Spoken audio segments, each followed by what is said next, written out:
Hi, my name is Trevor Dale, and I've been a specialist in human factors now for about 25 years. I think human factors is something which affects everything we do, both personal life and professionally. It's everything that helps us to be safe, to be secure, and of course to cover the safety of our patients, our clients, wherever we work. Well, in my experience, it came out of aviation, and back in the 1980s and before, there was about one major plane crash a month, which is hard to imagine in this day and age. And eventually it got to such a level that in America, NASA funded some research under Professor Bob Helmreich at the University of Texas in Austin.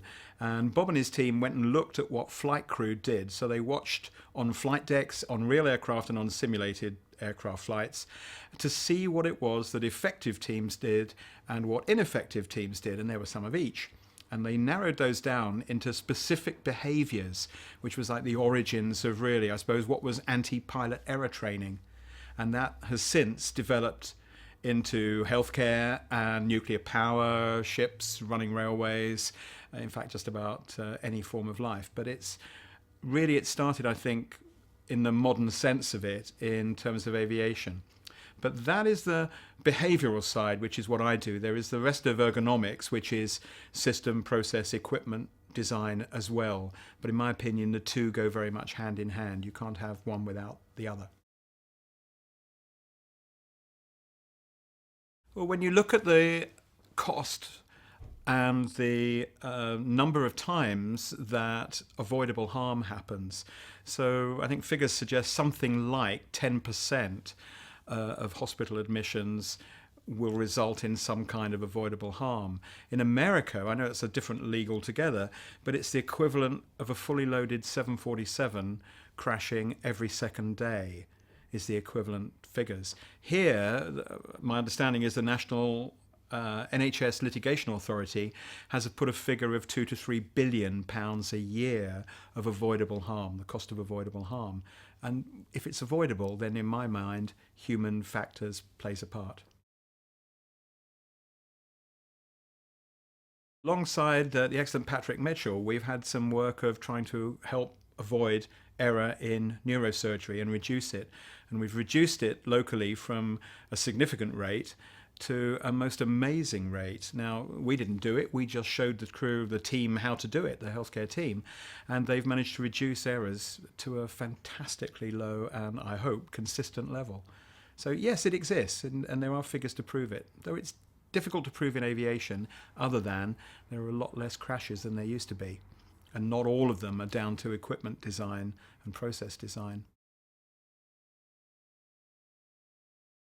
Well, an effective team is one that will work together to avoid, trap, and mitigate error and threats. So, threat and error management came from the said Professor Helmreich years ago at University of Texas. And in an ideal world, you'd avoid everything that could possibly go wrong. And we suggest in healthcare you do this by having effective team meetings beforehand, a briefing before an operating theatre, handover at the start of a ward shift or other area, to share situation awareness, in other words, the plan for the day, and to prepare yourself for what could conceivably go wrong. So nothing totally unrealistic. But say you're doing a laparoscopic surgery, then you might want to be ready for a laparotomy to open up, and you might need to have the kit ready. You might need to have things like blood ready in case you need it, extra blood to compensate for any blood loss. But it's, for me, the effective team is the one that's already got plan B and maybe beyond in place before they start. Well, I think team briefings start by knowing your team. And I think it's fundamental that introduction should be part of it. Not just your name, but also your recent experience level. So if you've got a member of your team who's recently done a training course, they're updated, for instance, then they might be the right person to delegate a particular task to. Equally, if you've got someone who hasn't done it for a long time and they're not happy to do so. So one area that we've looked at and we train a lot in is anesthetic airway problems. So problems with failed intubation in anesthesia. Well, who would be happy to perform a surgical airway if it all went horribly wrong? And when you actually look at it, there is an assumption that any consultant anaesthetist or perhaps any surgeon would. But a lot of them have never done it with that threat, that stressful threat of a patient in dire danger of almost immediate death. So now, could you perform it under that sort of stress level? You might like to ask, it might be a worthwhile question, saying, well, actually, who would be happy to do so? Briefing is trying to prepare yourself for what comes next and to prepare your entire team. Everyone's got the same expectations, the same picture in their mind, what they're doing, who they're doing it on. Debriefing is learning from what worked well as what didn't. And it seems to be one of those things about being British in particular, is that we're very quick to criticize, we're very quick to point out what went wrong. We're not so culturally ready to grab what worked well and to ensure that it happens again.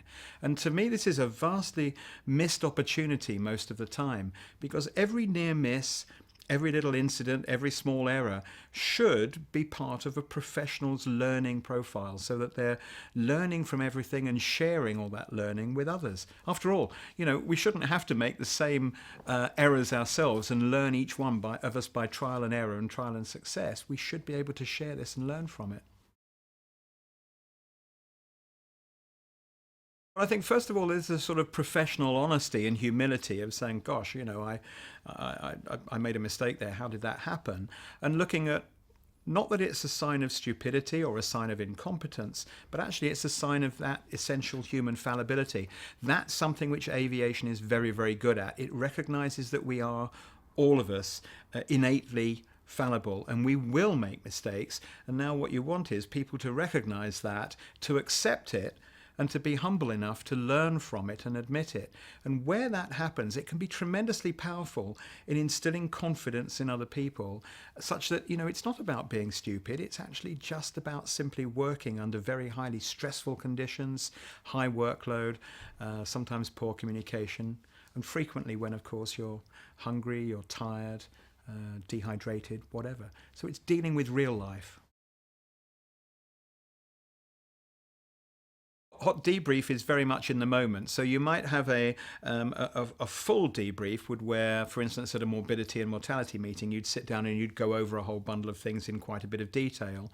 But you can't always do that at the end of a busy day, or even a particular, say, surgical procedure, where you'll be tired, you may not be thinking straight, you might be stressed. If some harm, God forbid, has happened, then it's quite difficult to digest and talk about it unemotionally. Often our emotions get in the way.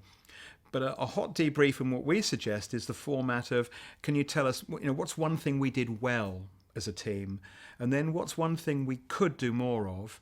And what's one thing we could do less of? But the language is really important, the could, because as soon as you get into you should or you ought, I can't help it, the finger starts to go, and now you're starting to be quite critical, and people get very defensive with that kind of language.